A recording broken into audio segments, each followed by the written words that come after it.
everyone, welcome back to your favorite channel Definite Success Pathshala. So my dear class 9 students, आज का जो session है वो बहुत ही इंपॉर्टेंट है क्योंकि इस सेशन में हम chapter 2 that is data entry tools के असेसमेंट को डिस्कस करने वाले हैं। होपफुली आपको क्लियर होगा कि ये चैप्टर हमने पूरा कंप्लीट कर लिया है, जिसमें हमने यूनिट 2 की शुरुआत की थी, कैसे आप अपने कीबोर्डिंग स्किल्स को डेवलप कर सकते हो, इसमें कीबोर्ड और माउस का क्या रोल होता है, कैसे आप इनको यूज करते हो और इनके क्या क्या फंक्शंस होते हैं। ये सारी चीज हमने क्लियर कर ली थी क्योंकि बहुत बेसिक है, सभी को नॉलेज है। लेकिन मैम प्रॉब्लम जब होती है जब इन पर बेस्ड क्वेश्चंस आते हैं, तो इन पर बेस्ड जो क्वेश्चंस हैं वो आज के इस सेशन में इस असेसमेंट पार्ट में हम कवर करने वाले हैं, जो चैप्टर के बाद आपकी बुक में आपको मिलेगा कि कैसे क्वेश्चंस होंगे जो आपसे एग्जाम में पूछे जा सकते हैं। तो होपफुली आप सभी ने वीडियो लेक्चर देख लिए होंगे प्रीवियस, जिनके लिंक डिस्क्रिप्शन में है। So without going any delay, let's start the session. This is your Barkha ma'am, your computer educator, and the first question is on your screen like what are the home row keys.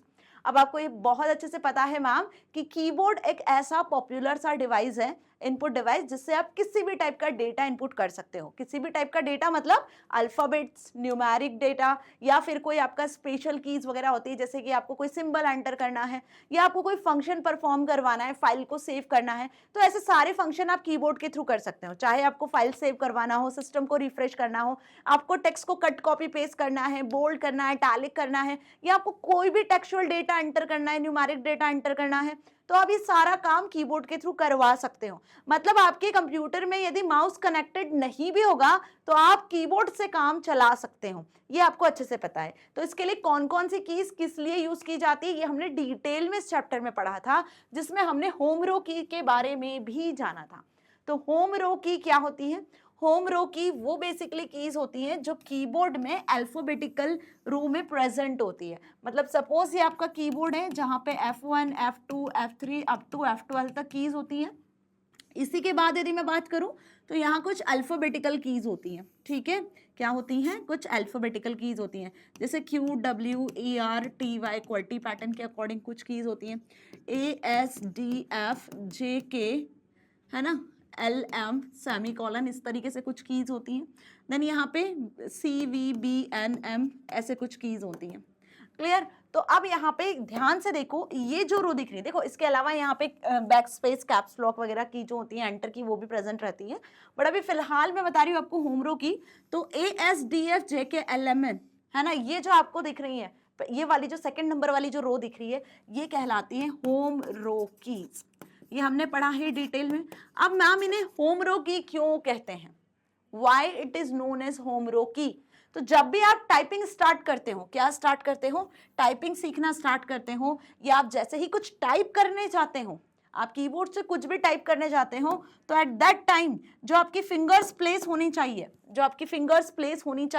पूरी 10 fingers involve होती है typing में, आपको अच्छे से पता है। तो एट दैट टाइम जो आपकी फिंगर्स प्लेस होनी चाहिए वो इसी होम रो के इस पर होनी चाहिए। मतलब ASDF यदि मैं बात करूं तो ASD और F, यहाँ पे आपकी लेफ्ट हैंड की 4 फिंगर्स प्लेस्ड होती हैं, लेफ्ट हैंड की 4 फिंगर्स, और इसके बाद फिर हम बात करें यहाँ पे G और H भी होता है, J, K, L और M यहाँ प्लेस्ड होती है आपकी राइट हैंड की 4 फिंगर्स। यहाँ पे राइट हैंड की 4 फिंगर्स आती हैं, यहाँ लेफ्ट हैंड की 4 फिंगर्स आती हैं, और उसी के साथ यहाँ होता है आपका एक स्पेस बार।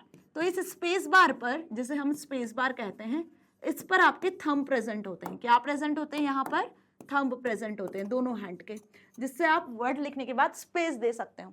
तो कुल मिला के ASDF जो आपको ये दिख रही है 4 कीज, ASDF, ये बेसिकली होम रो कीज होती हैं। उसी के साथ JKLM और सेमीकोलन, ये बेसिकली आपके अगेन होम रो की होती हैं। तो इसे हम क्या कहते हैं? इस पर्टिकुलर रो को होम रो की कहते हैं। क्यों? क्योंकि जैसे ही आप टाइपिंग स्टार्ट करते हो या आप कीबोर्ड पे अपने हैंड रखते हो, तो जो पोजीशनिंग होती है आपकी फिंगर्स की, थंब्स की, वो इसी पर होती है। ठीक है, फिर यहीं से आप स्टार्ट करते हो टाइपिंग करना। तो एक रेस्ट पोजीशन पे जो फिंगर्स होती हैं वो यहीं प्लेस्ड होती हैं। So home row keys are the set of keys on a standard keyboard that are used to position the fingers of your hands when typing. Typing के टाइम पर जो आपकी पोजीशन होनी चाहिए फिंगर्स की वो कैसी होना चाहिए, वो कौन बताता है, वो कुछ सेट ऑफ कीज बताती हैं जिन्हें होम रोज कीज कहते हैं।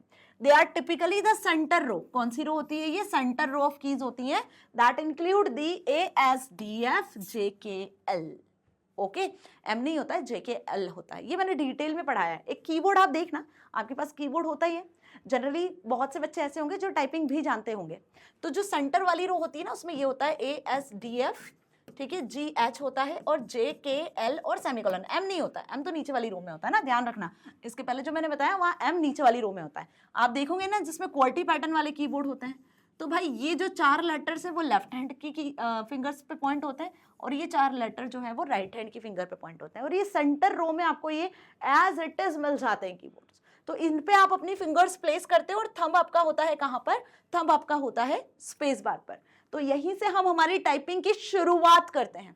क्या करते हैं? यहीं से हम टाइपिंग की शुरुआत करते हैं, इसीलिए इसे हम होम रो की कहते हैं। इसलिए क्या कहते हैं? इसे हम होम रो कीज कहते हैं। अंडरस्टैंड? अगला question, why is it important to maintain a proper posture while working on a computer? जब आप कंप्यूटर पर वर्क कर रहे होते हो तो एक प्रॉपर पोस्चर पे बैठना, एक प्रॉपर पोस्चर में रहना क्यों जरूरी है? मतलब आपका जो बॉडी पोस्चर होता है, आपका जो हेड होता है, आपके जो हैंड्स होते हैं उनकी जो पोजीशन होती है, आपका जो सिटिंग स्टाइल होता है, जिस तरीके से आप बैठते हो, प्रॉपरली वर्क करते हो, वो सही होना चाहिए, ठीक है, जिससे आपको कोई भी मसल्स प्रॉब्लम या किसी भी बॉडी में किसी भी ऑर्गन में कोई प्रॉब्लम ना हो, कोई डिसीज ना हो जाए, है ना, कोई मसल स्ट्रेस या स्ट्रेन ना हो जाए। इस वजह से हमें क्या चाहिए? एक प्रॉपर बॉडी पोस्चर चाहिए होता है तब जब आप स्पेसिफिकली टाइपिंग कर रहे होते हो या कंप्यूटर पे काम कर रहे होते हो। So without proper computer setup and use there are many injuries that may result. यदि आपके पास एक डेस्कटॉप पीसी होगा तो आपने देखा होगा एक प्रॉपर डेस्क है, उस डेस्क पे आपका पीसी रखा हुआ है, सारी चीजें प्रॉपरली अरेंज्ड है, उसके सामने आपने देखा होगा प्रॉपर चेयर रखी होती है, तभी आप उस पर बैठकर प्रॉपर वे में काम कर सकते हो, राइट? तो ये एक मैनर होता है जिसमें हम डेस्कटॉप पीसी पर, कंप्यूटर्स पर काम करते हैं। सो जिससे tendinitis, it's the most common problem involving tendon inflammation and localised pain in the elbow, forearm, wrist और हैंड। जनरली क्या होता है, जब आप रॉन्ग बॉडी पोस्चर में बैठते हैं तो आपके हैंड में प्रॉब्लम हो सकती है ना, हैंड में पेन होने लग सकता है, स्ट्रेस हो सकता है, एल्बो में हो सकता है स्ट्रेस, है ना। तो ऐसे जो प्रॉब्लम्स होती है, बैक में पेन हो सकता है, ये जो प्रॉब्लम्स होती है बेसिकली ये आपके रॉन्ग बॉडी पोस्चर से हो सकती है। So bad posture can cause fatigue, muscle strain and in later stages pain. So एक प्रॉपर बॉडी पोस्चर की जरूरत होती है while you working on a computer. Okay, बढ़ते हैं आगे।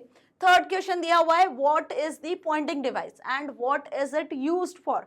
पॉइंटिंग डिवाइस क्या होता है, जल्दी बता दो। बहुत सारे पॉइंटिंग डिवाइसेस होते हैं, लेकिन यहाँ पे जिस पॉइंटिंग डिवाइस की बात की जा रही है वो है माउस। ओके, और किस लिए यूज किए जाते हैं ये पॉइंटिंग डिवाइसेस? ये बेसिकली स्क्रीन पर ऑब्जेक्ट को पॉइंट करने के लिए, उसे सिलेक्ट करने के लिए यूज किए जाते हैं। तो होपफुली आपको पता होगा पॉइंटिंग डिवाइस में आपका माउस आ जाता है, ट्रैक बॉल आ जाता है, जॉयस्टिक आ जाता है, लाइट पेन आ जाता है, टच पैड आ जाता है। जैसे मेरे पास ये जो स्टाइलस है जिससे मैं पॉइंट कर रही हूँ इस आंसर को और सारी चीजों को अंडरलाइन कर रही हूँ, आपको बता रही हूँ, तो ये भी एक पॉइंटिंग डिवाइस है ना। तो ऐसे जो मोस्ट कॉमनली पॉइंटिंग डिवाइस होता है वो क्या होता है, जल्दी बताओ? वो होता है मैम माउस। तो मोस्ट कॉमनली हमने जो डिवाइस पढ़े हैं, इनपुट डिवाइस 2 पढ़े हैं इस चैप्टर में। First one is keyboard and another is mouse. तो a pointing device is a hardware device used to control the movement of the cursor on the pointer of the computer screen। Computer screen पर जो pointer move कर रहा है, suppose ये computer screen है और इस पर ये पॉइंटर मूव कर रहा है, तो इसका जो मूवमेंट है वो कैसे कंट्रोल होता है? माउस के थ्रू कंट्रोल होता है, जिससे आप स्क्रीन पर नेविगेट कर सकते हो, किसी भी फाइल फोल्डर को सिलेक्ट करवा सकते हो। एक GUI इंटरफेस आपको बेसिकली ये प्रोवाइड करता है, जहां पे आप अपना इनपुट दे सकते हो पॉइंटिंग वे में, किसी भी ऑब्जेक्ट को सिलेक्ट करके, उसकी प्रॉपर्टीज को सिलेक्ट करके, किसी भी ऑब्जेक्ट को ड्रॉ करके, ठीक है। तो होपफुली पॉइंटिंग डिवाइस समझ में आ गए। इनके नाम भी आप यहाँ लिख कर आ सकते हो, जरूरी नहीं है जैसे मैंने नहीं लिखा है तो आप लिख कर ना हो, आप यहाँ लिख सकते हो example mouse, track ball, joystick, light pen, touch pad. ये सारे जो एग्जाम्पल्स है किसके हैं? पॉइंटिंग डिवाइस के ही है। Okay, now last question. Total 4 questions दिए हुए इस चैप्टर के बाद, देखा होगा आपने, वैसे बहुत इजी चैप्टर है, जनरली आपको समझ भी आ ही रहा होगा। Now what is the difference between a mechanical mouse and an optical mouse? अब ये मैंने आपको बहुत सी बार बताया भी था, जब प्रीवियस चैप्टर आपने देखा होगा, प्रीवियस वीडियो आपने देखा होगा। जिसमें टाइप्स ऑफ माउस बहुत ज़्यादा इंपॉर्टेंट है, ये आता ही आता है एग्जाम में। तो कैसे आया है देखो यहाँ पर किस तरीके से पूछा है। 3 टाइप के माउस डिस्कस किए थे। कौन कौन से माउस डिस्कस किए थे हमने? मैम सबसे पहला जो माउस डिस्कस किया था वो था मैकेनिकल माउस। ओके, पहला जो माउस हमने यहाँ डिस्कस किया था वो था मैकेनिकल माउस। दूसरा हमने डिस्कस किया था ऑप्टो मैकेनिकल माउस। और तीसरा हमने डिस्कस किया था ऑप्टिकल माउस, है ना, ऑप्टिकल माउस। तो अब इन तीनों में क्या डिफरेंस है? मैकेनिकल माउस में एक रबर बॉल यूज होती है। क्या यूज होती है? Rubber ball. माउस का जो मूवमेंट है वो ये रबर बॉल ही डिसाइड करती है। जैसे जैसे रबर बॉल मूव होती है वैसा स्क्रीन पे कर्सर मूव होता है। तो कर्सर का मूवमेंट कंट्रोल कौन करता है मैकेनिकल माउस में? रबर बॉल, है ना। मीन्स कुछ इस तरीके से हमने देखा था कि ऐसा कुछ ये माउस होता है जिसमें क्या होता है बेसिकली यहाँ पे लेफ्ट और राइट क्लिक बटन होता है, यहाँ पर होता है रोलर और यहाँ लगी होती है एक रबर की बॉल जो कि कंट्रोल करती है कर्सर के मूवमेंट को। वहीं बात कर लें ऑप्टो मैकेनिकल की, तो ऑप्टो मैकेनिकल माउस में क्या फंक्शनलिटी होती है, क्या इसकी टेक्निक होती है? इसमें रबर बॉल तो होती है मैम, यहाँ पे रबर बॉल तो होती है क्योंकि ये मैकेनिकल तो है माउस, प्लस साथ में यहाँ पे ऑप्टिकल सेंसर्स का यूज किया जाता है। किसका यूज किया जाता है? ऑप्टिकल सेंसर्स का। इस बॉल के मूवमेंट को कौन कंट्रोल करता है? ऑप्टो मैकेनिकल माउस में इस रबर बॉल के मूवमेंट को कंट्रोल करने के लिए ऑप्टिकल सेंसर्स का यूज किया जाता है, जिससे क्या होता है कि माउस का वर्क इजी हो जाता है। अगेन ये दोनों मिलकर माउस के कर्सर को पॉइंट आउट करते हैं, माउस के कर्सर को कंट्रोल करते हैं। तो यहाँ पर रबर बॉल भी होती है इस तरीके से और इसके साथ एक ऑप्टिकल सेंसर यूज किया जाता है जिससे आपको माउस में लाइट जलती हुई दिखती है ना। अब बात कर लेते हैं ऑप्टिकल माउस। तो इसमें कोई रबर बॉल नहीं होती है, इसमें रबर बॉल नहीं होती है ऑप्टिकल माउस में। तो क्या होता है मैम? तो यहाँ पे जिस टेक्निक का यूज किया जाता है वो होती है लेजर टेक्निक। एक लेजर लाइट की मदद से, लेजर ऑप्टिकल जो लाइट्स होती हैं ना, ऑप्टिकल जो लाइट्स होती हैं उनकी मदद से इस माउस में मूवमेंट कंट्रोल किया जाता है कर्सर का। तो ऑप्टिकल माउस जो कि लेटेस्ट माउस है, आजकल आपको मार्केट में दिख जाते हैं, इजीली मिल जाते हैं। वैसे आजकल तो और ज़्यादा वैरायटी के माउस अवेलेबल है, यदि आप मार्केट में जाओगे आप सर्च भी करोगे तो wireless, wired mouse, optical mouse, है ना, लेजर माउस के नाम से भी आ जाएंगे आपको। लेजर लाइट जिसमें होती है रेड या ब्लू कलर की लाइट जलती हुई दिख। सो इसका आंसर क्या हो जाने वाला है, कैसे लिख कर आने हो देख लो। The main difference between optical and mechanical mouse is the mechanism used to detect movement. Movement को डिटेक्ट करने में बेसिकली यहाँ पर अलग अलग टाइप के माउसेस का यूज किया जाता है, जैसे optical mouse, mechanical mouse, opto mechanical mouse, है ना।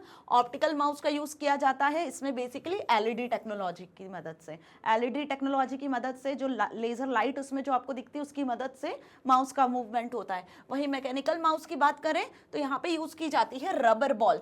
रबर बॉल मूव होती है तो कर्सर का मूवमेंट स्क्रीन पर आपको दिखता है। So optical mouse are more accurate and work on almost every surface including glass. Optical mouse को आप किसी भी सरफेस पे यूज कर सकते हो इंक्लूडिंग ग्लास पर। तो ये ज्यादा क्या होते हैं, एक्यूरेट होते हैं। तो इसे आप पॉइंट वाइज भी आंसर को लिखकर आ सकते हो या कॉलम बनाकर भी इन दोनों आंसर को प्रॉपर्ली लिखकर आ सकते हो। सो होपफुली आपको यहाँ पर पूरा असेसमेंट समझ में आ गया है कि किस तरीके से क्वेश्चंस इस चैप्टर पर बेस्ड बन सकते हैं।